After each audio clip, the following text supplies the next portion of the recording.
Gragas is still cute, guys. Don't take that away from him. At least the Rumble gets locked in, we get AP. Dagda, I also want to build off your point and say, without that engage, range looks real good and a lot easier to execute when nothing has the ability to close the gap. Yeah, not gonna lie, SK's comp sucks here. I'm not having a good... Like, love you, Dagda. I think that like you have a composition that wants to have champions jump in on top of you, and then you can control space with the Victor. You can control space with the Xin Zhao, and same when it comes to the K'Sante. And then you have this AD carry that should be dishing out a ton of damage with the Victor behind, but you have every champion on BDS can hit you from a screen away, and it's just like, all right, well, hopefully Rahel can hit some of these arrows, but it's not going to be easy onto some of these champions, and if you do, great. Well, now you got to walk through a Rumble ult as you try and play catch-up with them. I respect the hell out of you right now. Like, to say it how it is, and you're right. I mean, Loopy's going to have to get some uptime on that wall. That's what I'll say is a positive, and SK got to play this perfect. And let's be real, this 0-6 team has not been playing it perfect. No. We've had a lot of issues with how it's come together. We've talked about draft at the start of this draft, saying that SK have really struggled with an identity. What do they want to play? Like, we've had some of these front-to-back comps, we've had some of these high skirmishing drafts, and there's been this massive mixture with a couple of rookies coming in, and they're not really rookies, right? They've had their time, like Rika a couple of years ago, Genax the same as well. They've both had their time to show up, and unfortunately haven't done so. They've been given a second offer, and right now in their opening split, they're once again giving us a mild reaction. It's just the... It feels like they decided this was what they're going to play regardless of what the enemy team had locked in. Like, I did like the Ashe pivot, and I thought that was sick. But to then say, hey, our only engage is going to be this Ashe ult is just not it. Because I think it's so easy for you to just throw down a Rumble ult as you try to follow up on any of it. Make it very difficult for that kind of through line of attack for SK. Yeah, it just even... like a flash kind of ruins the entire engage from SK, and then you just have no hope of really being able to follow up. So a lot of this is on Rahel, and if Rahel can pull out a miracle, well then maybe that's the miracle that SK need to not go 0-7. Well, a miracle indeed. Every single game must be a win here as we open you to week 3 of the LEC, the final week of best of ones for the entire year, by the way. I know a lot of you are looking forward to that. 3 teams are locked in Fnatic, in KC, in Movistar Koi later on, and especially after this, we'll see if Giant can join the fray. But right now, SK are fighting to stay alive, and in the past, 2 wins has actually been enough for teams to get through in that 7th and 8th position. But they need to find them, and you know, we were just talking about how difficult it is. Remember, they've got Rogue, yes, winnable, but then they've got Fnatic to finish up. For SK, an uphill battle, one that could be defined, and their feet in the sand absolutely sunken if they don't get a win against BDS. BDS need a win to get themselves comfortable as we go on to Summoner's Rift, and we welcome you back to the LEC for our final week of the regular season of winter.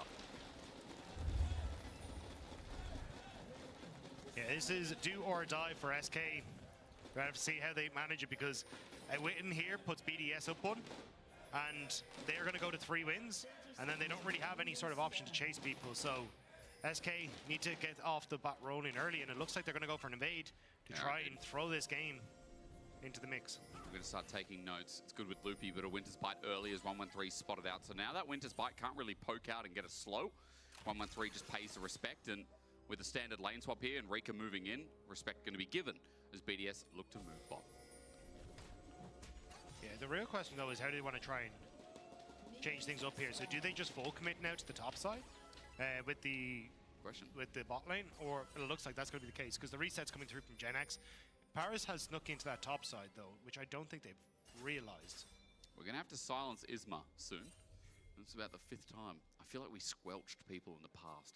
So it wouldn't be the first time here as Irrelevant walks down. And I was saying that BDS were going to go down because I was expecting 113 to maybe think about the deep ward he can get. But in fact, with a defensive ward set up by SK in their own red side jungle, right now there's a big opening advantage for Isma as Loopy and Rahel hover and now move to top lane to get matched, but opposite lanes.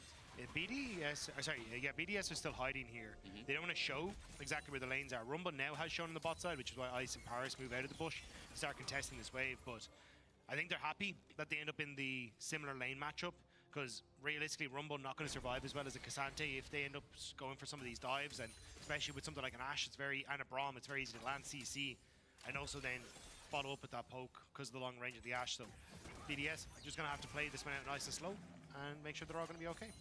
Yeah, Paris is the one giving respect, and I mean, this is one of the powers of the 2v2 Dagda and Braum Ashe. The sticking power early is pretty nice. Very easy to just get a lockdown here as Isma is still on the right side or wrong side, depending on what team you're a fan of, as he now hits level 3 as well. But the wave has been thinned out a little bit. The power of Varus here as Isma just walks back to his own side of the jungle and will clear out. Yeah, it's just going to be a split match for both junglers as they try and clear out their respective sides, because you can't really contest either direction. Isma has push on top. You can see the bot push for Relevant is there, so you get the invade from 113. I think it's more of a question mark as to what happens after that, as Nuke has taken some rough trades, but should be able to reset, TP back in. But yeah, I think it's more like as we start to look towards objectives and that we'll really start to see the push advantage that Rahel has come into play a factor towards moving at grubs and that. Ice walks up. Paris is going to get stunned up in a second as well. No crash down available. He just remounts it, and Rahel and Loopy, really good trading.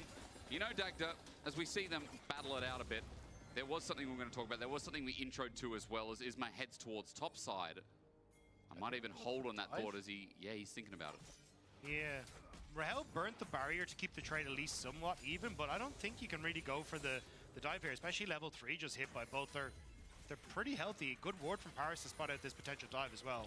There is also a cleanse available in this lane. They look for the damage and the turn as 4 members are going to show up with the teleport.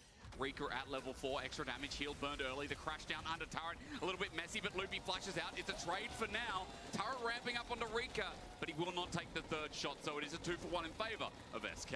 So you end up getting the kill, but you're going to lose plates on mid. If Nuke can stop the resets here, okay? All right, let's have a pause to think about that one. Yeah, so I was going to say, so yes, you get the TP play to get the dive on top, right?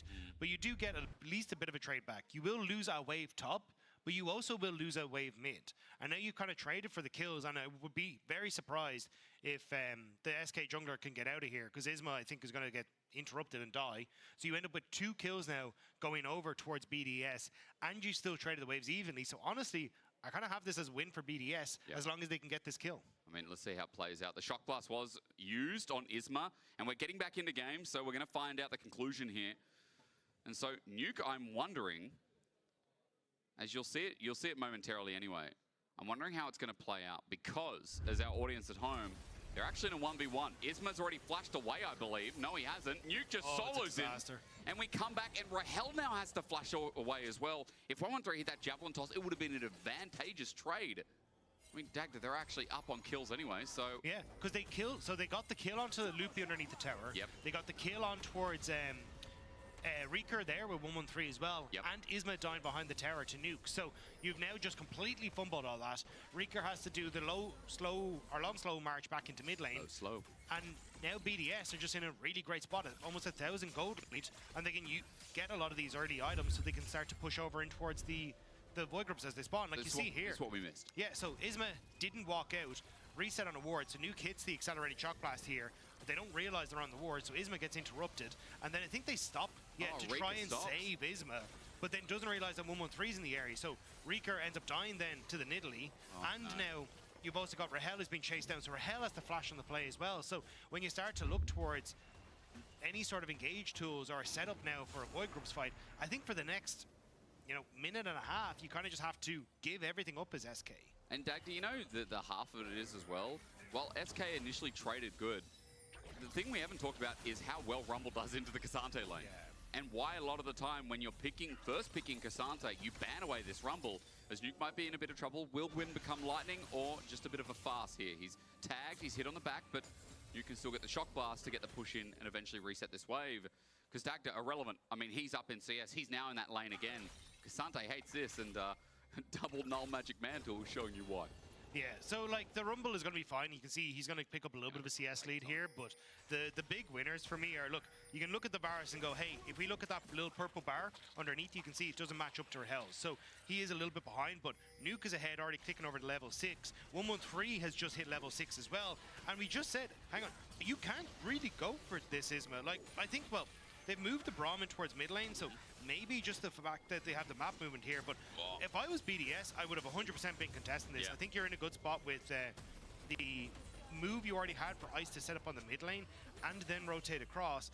But instead now, it looks like they're just going to try and drift over the Dragon. But The fact that SK get this when they have so little engage is kind of a shock to me. I thought BDS would have been able to poke them off just using that range advantage, but they're playing for gold on money on ice instead. Especially with the early burn that's already coming out in the build-up to Leandre's 4-1-1-3, picked up a kill. I mean, BDS at least getting themselves bot-side plating, but you have to remember, they didn't pick up the grub, so it's going to be a bit slower. 1-1-3 hovering around as well as they start using their range. It's also surprising to me to see, oh, hang on, BDS. Ice going for the on-hit Varus instead of the poke Varus. I assumed it would have been poke Varus just to play into the composition, but I don't think you really need like consistent DPS when Rumble and Jace are already there. Maybe worried about Cassante at the very least. We can talk about that in a second. Isma's walking into a trap. He has audaciously charged this one, but even in a 1v1, how does it go? He's looking for the next knock-up. He flashes away, but to the other side of the map. Why flash is the big question. And now Rika's just once again tried to help his jungler. Second time around, Dagda, that Rika's walked into trouble because Isma's been hurt. Yeah, I don't understand why Isma flashed there. There was nowhere to go. He was pincered on all sides, and then Rika trying to help him out. I think at some stage, SK, you just kind of say, hey, look, we're dead. Like, we're going to leave it at that. Try not to burn as much as possible. Now you have 2 flashes gone, and the death goes across too. So, yeah, really just question marks for me from a lot of the SK plays. Now, a lot of people might be tuning in and thinking like, man, you guys sound like you're down on SK. But again, it's fair criticism, especially when we've watched the first 2 weeks and a lot of these same recurring issues keep popping up. I mean, you got to remember for SK as well, changing coaching staff, changing structure, changing the parts that I think made them strong. Like, sure, Niski towards the end of the year, Dagda, feel free to correct me if I'm wrong, had a bit of a slump, but over the year, Niski kind of was this reliable source, this great mid laner that I think, I mean, we had him on the cast, that's why I'm calling him great, who SK could kind of sit on. And they had Rahel and Luon. Luon's now gone over to the LCPs, actually in the Australian team, weirdly enough. And they had this bot lane that was growing, that had a lot of skill. And for SK, it is just like a massive bit of whiplash. Yeah, I don't think it's like one part changing though. I think it's just lacking a clear identity or clear way of how they want to try and play out the game. Because you can see like they go for the dive on top, but Isma going over aggressive then gets caught out. Isma trying to take the aggressive path in mid gets caught out as well. Yeah. And you've kind of got these, sure they've played before, but they are still new-ish to the LEC, trying to cover for them, and they're getting caught out when a player with a bit more veterancy would just say, hey, look, you're dead, I'm going to leave you to it. True. So I think it's kind of like one thing goes wrong, and everyone jumps in to try to save the sinking ship instead of just going for the lifeboats. And I think that's kind of what the problem with SK is in a lot of situations. And the good news is, though, they're actually doing relatively well when it comes to objectives. They are. So, like, 3... Oh, my God. But where does it go from here? Chains of Corruption lands down, Ice gets in the circle, and you know what? That's going to be hard for Isma, because even though he gets the objective, he's giving more and more gold over, and Dagda, I'm seeing all red all the time here for BDS in the early game. Yeah, it's looking pretty spot on for BDS in the early stages. The objective control is a little bit of a concern, just because it does mean, hey, as we start to get on towards the rest of the game, you're going to have to take things a little bit slow, because you can't force fights at an early dragon or burst open towers because you've got 6 boy grubs. But even just compositionally, we kind of said SK's isn't in a great position because you have to rely on Rahel with that level 6 to engage. So for BDS, being 2.5k gold ahead at this stage is massive for this style of comp. You see Nidalee like that, you're looking pretty good. Now, just a reminder to everyone out there, while again, I bring you back to the reality of SK. Just the thing we talked about at the start of the show that I want to reiterate on. This is their strength of schedule for the next 3 days. They end the split with Fnatic. I would say, Dagda, that the best chance they've got is winning 2 out of 3 of the games, bare minimum. Yeah. So that they do put, the odds kind of in their favor. Yeah, the problem is if they lose here to BDS then go to 3 and 4. Oh, yeah. And then, yes, they are playing against Rogue, so they have maybe that step up to try and get over them, but they then need Heretics to lose every other game this weekend. And Rogue to lose. Exactly. So they're in a precarious position to start off with.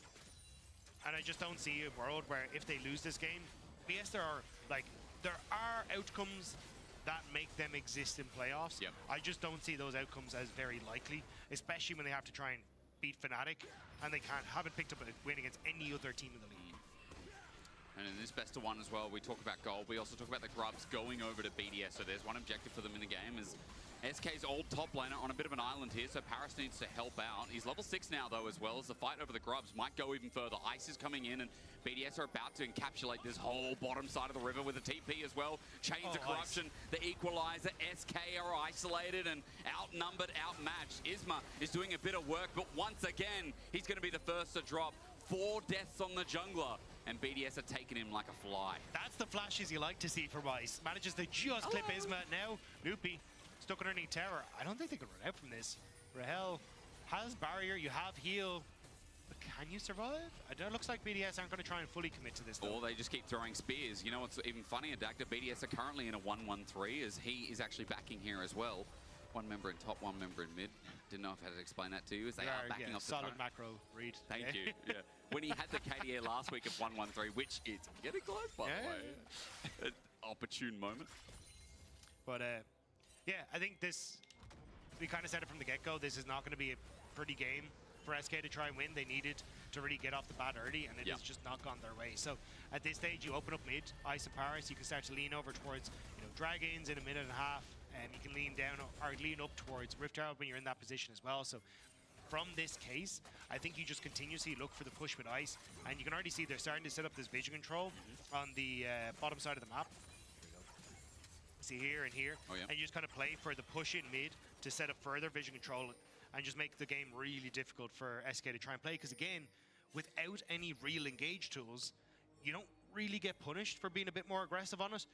So even if like Ice gets hit, he's got the cleanse, you're kind of looking for either 1-1-3 or actually Paris to be the ones that really get engaged on here from Rahel, but I just don't really know if you're in a position to fully go for it. And when we see poke comps, when they have deep vision, like the vision you just kind of pulled out in the bottom side of the river, it's always a nice time because you see where your enemy's entering from and you get your free poke. Yeah. It's a lot easier to land when you know exactly the pathway they're taking. And here's the push that we're talking about, right? And again, you're not really going to get punished because, Rahel has to try and hit an arrow onto a Paris with flash, Nidalee with flash, Nidalee with pounce.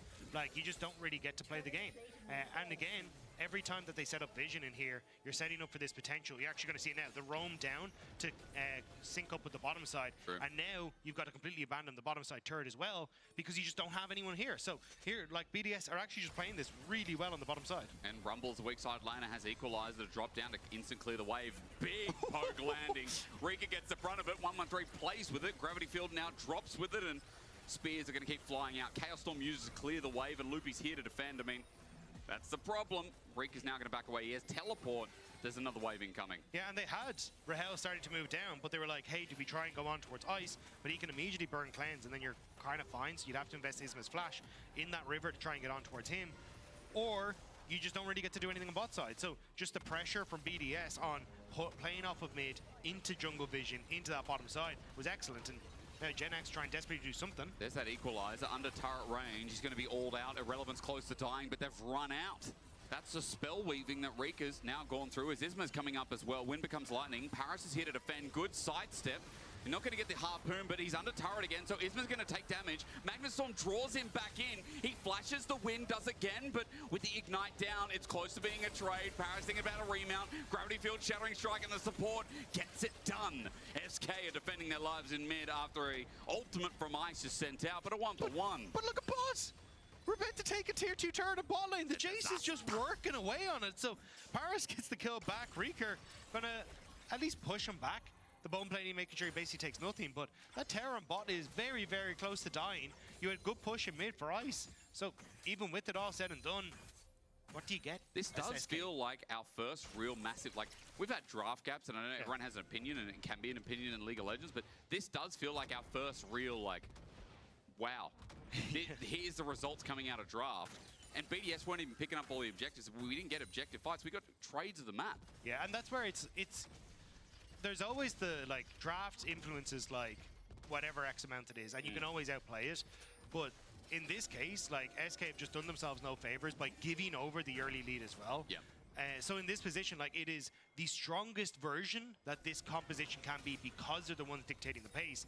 And now you got to try and, like, you can see here, right? Like, how are you punishing this? Like, you have to fire this ult as Rahel, but you don't really have a target right now. You just hope that BDS don't land the poke. Right now for 1-1-3, he's missing javelins, but I mean, if Loopy gets hit by one without Unbreakable up, it is a little bit dangerous, as this time the spear hits Rahel. Yep. Okay, problem number 2, the 80 carries at 3/4 of their health, and SK are thinking about fishing around the Herald, but Dagda, I don't know if it's a safe spot to fish. No, because you're just setting yourself up, because look how small these corridors are that SK are walking through. Like, you've got the Jace poke, you got the Nidalee poke, these are not your friends. So if you're in this position, it's great for BDS. So now, you're probably going to have to look for it, There's Arrow, Chain of Corruption. Okay, finally using their one tool. Ice almost trades it out. He flashes away onto Rahel. The auto forces the barrier. That's good.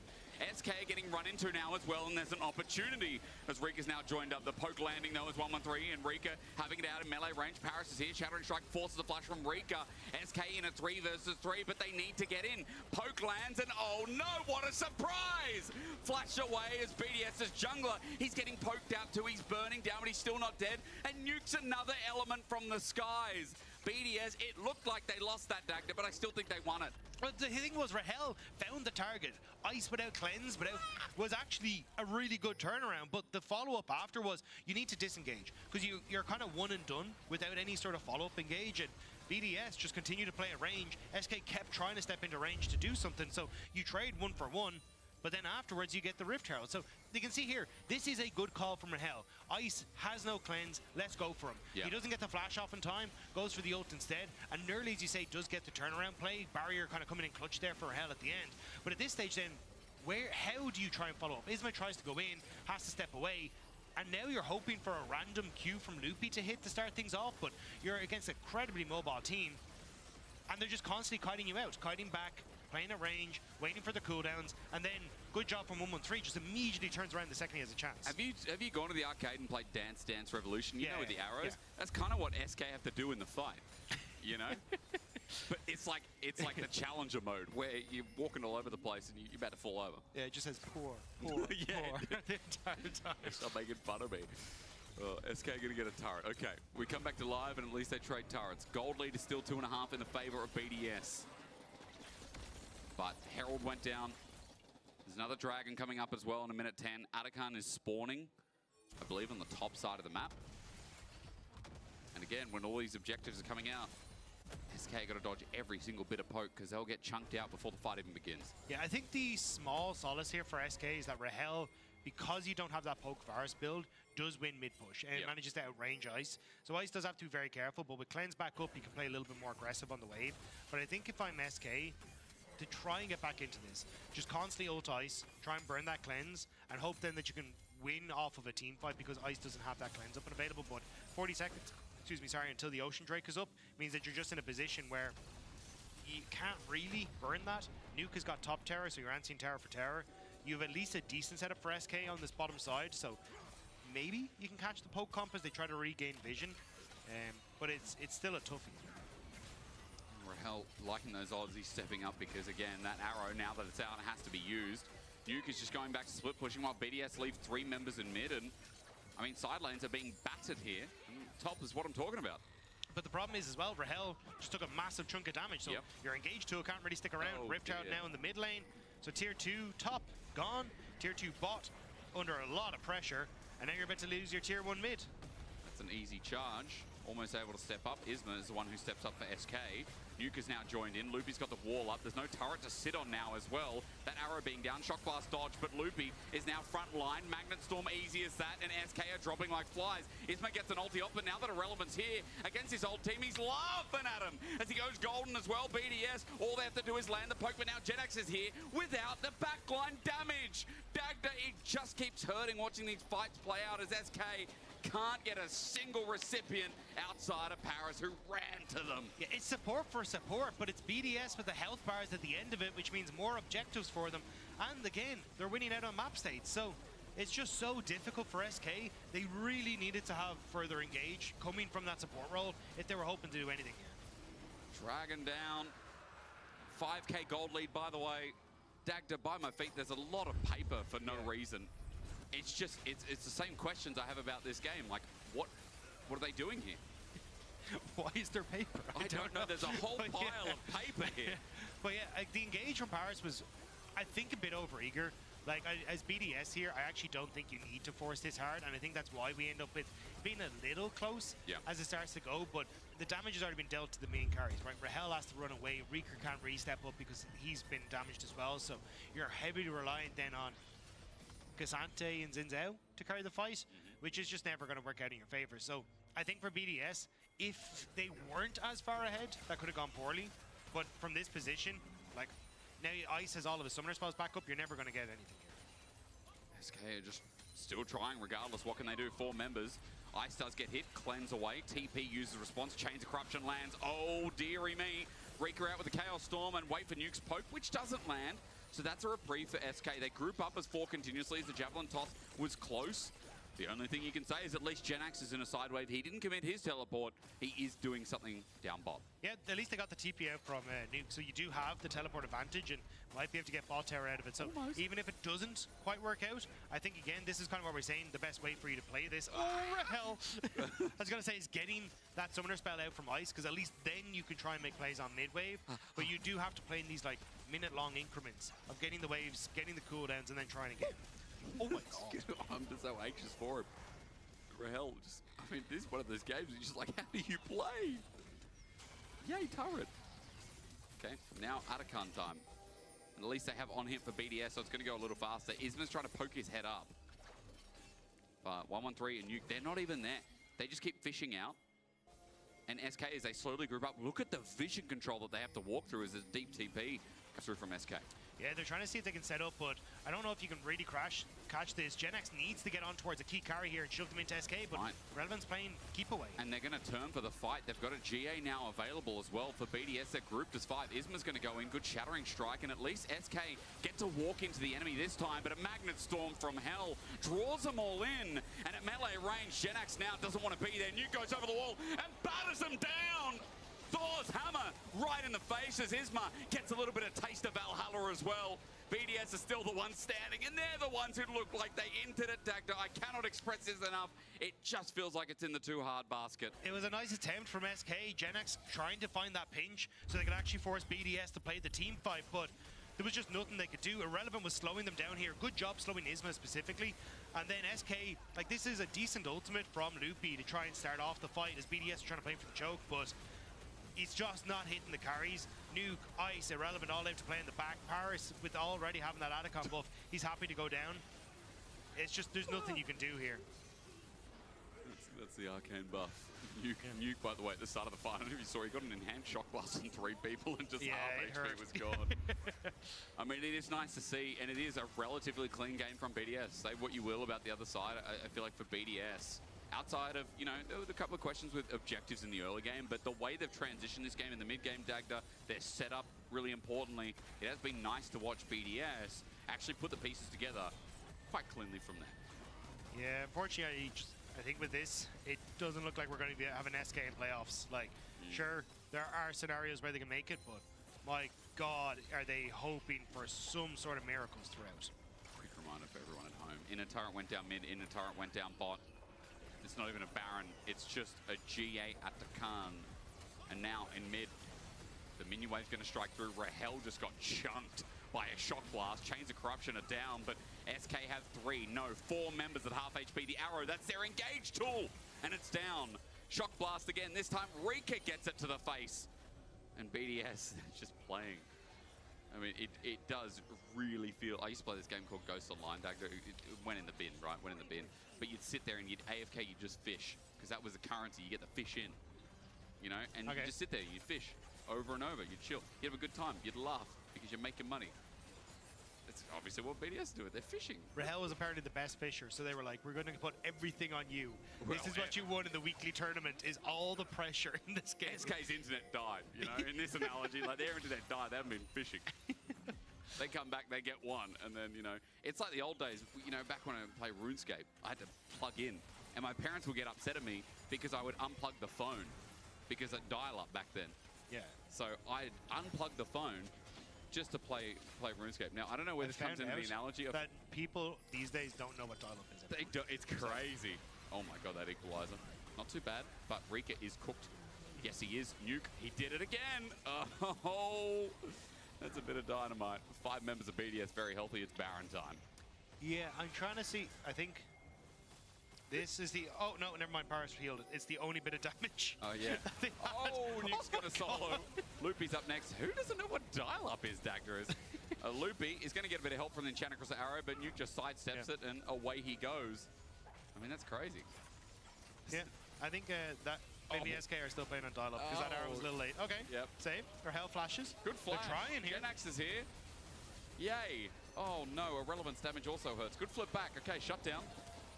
But it is 10.5k gold lead. They won the 2v3. Nice. They're getting places. It's, yeah.